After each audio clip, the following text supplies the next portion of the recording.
नमस्कार दोस्तों, कैसे आप? स्वागत है आपका हमारे चैनल ज्ञान टॉकेटिव में। दोस्तों, आज की कहानी का शीर्षक है सोच। दोस्तों, अगर आप मेरे चैनल पर नए हो तो मेरे चैनल को लाइक, शेयर और सब्सक्राइब ज़रूर कर देना और बेल नोटिफिकेशन ज़रूर प्रेस कर देना ताकि मेरा जो भी पहला वीडियो है आपके पास उसका नोटिफिकेशन आ जाए। चलो शुरू करते हैं कहानी सोच। दीपक एक मामूली घर में पैदा हुआ था, काफ़ी गरीबी में पैदा हुआ था। दीपक के माँ बाप काफ़ी गरीब थे। उसके पिताजी एक छोटे से दफ्तर में क्लर्क थे और उसकी माँ घर के कामकाज देखती थी।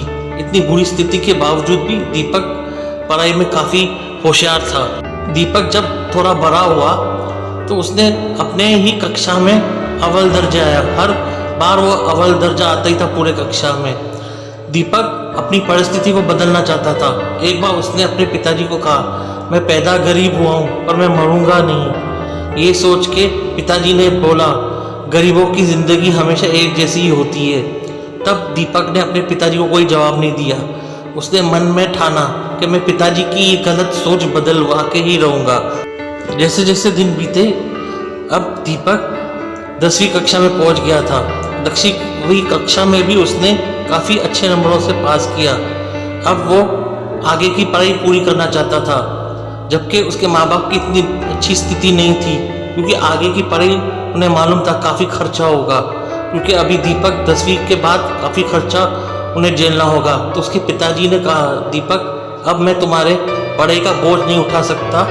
तो दीपक ने कहा, कोई बात नहीं पिताजी, मैं छोटा मोटा काम करके मैं आगे की पढ़ाई कर दूंगा, लेकिन मैं अपनी पढ़ाई बंद नहीं करूंगा। दीपक के पिताजी ने कहा, अब तू 10वीं तो पढ़ चुका है, अब ये पढ़ाई लिखाई छोड़ दे, एक अच्छे से काम ढूंढ ले और अपनी ज़िंदगी वैसे व्यापन कर। पर दीपक ने अपने पिताजी को मना कर दिया कि कहा, मैं अपनी पढ़ाई पूरी करके ही रहूँगा। दीपक ने कहा, आप पैसों की चिंता मत कीजिए, मैं कोई भी छोटा मोटा पार्ट टाइम काम करके मैं अपना पढ़ाई का खर्च उठा लूँगा। तो दीपक के पिताजी ने कहा, जैसे तेरी मर्ज़ी।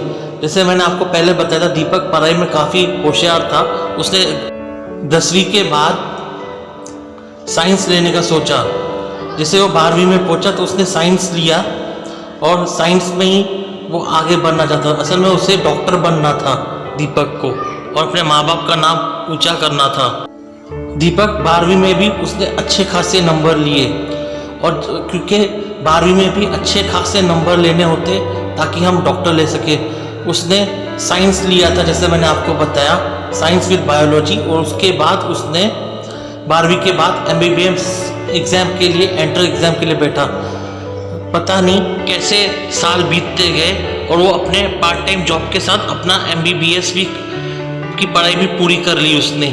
उसके बाद उसने दोस्तों, जैसे कि MBBS के बाद अभी इंटर्नशिप भी, जैसे उसे पता था कि कंपलसरी है, तो उसने 1 साल का इंटर्नशिप भी किया। उसमें से वो अपना भरण पोषण करता था और अपने घर का भी। उसकी लगन देख के उसके पिताजी को काफ़ी खुशी हुई।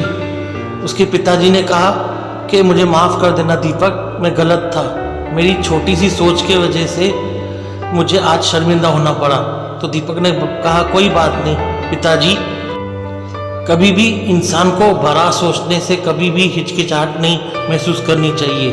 अगर अभी इंसान छोटा है, अगर आज उसकी हैसियत नहीं है, अगर इंसान चाहे तो अपनी मेहनत, लगन और कोशिश से बड़ा आदमी बन सकता है। देखते ही देखते साल बीत गया और अब दीपक एक डॉक्टर बन चुका। पहले तो दीपक ने अपना डॉक्टर जो काम था डॉक्टरी का किसी बड़े अस्पताल में किया। जैसे उसका नाम आया, कुछ पैसे आए, तो उसने अपना क्लिनिक भी खोल लिया। देखते देखते दीपक के पास काफ़ी पैसे आ गए और उसने अपने माँ बाप के लिए एक नया मकान खरीदा और उसी में रहने लगा। और देखते ही देखते दीपक की शादी भी हो गई। जब दीपक एकांत में बैठा हुआ था तो उसने अपनी बीवी को ये सब बातें बताई, जो बचपन से उसने जो संघर्ष किया है, कैसे उसकी और उसके परिवार की हालत गरीबी में बीती थी, कैसे उसने मेहनत और मशक्क़त करके आज वो इस मुकाम में आया है कि वो सबसे बड़ा डॉक्टर बन चुका है। ये सब कहानी सुन के उसकी बीवी ने भी उसकी काफ़ी प्रशंसा की। और दोस्तों, इसी के साथ ये कहानी समाप्त होती है। दोस्तों, अगर आपको मेरी ये कहानी पसंद आई हो तो मेरी चैनल ज्ञान टॉकेटिव को लाइक शेयर और सब्सक्राइब करना मत भूलना और बेल आइकन ज़रूर प्रेस करना ताकि जो भी पहला वीडियो है आप तक पहुंच सके।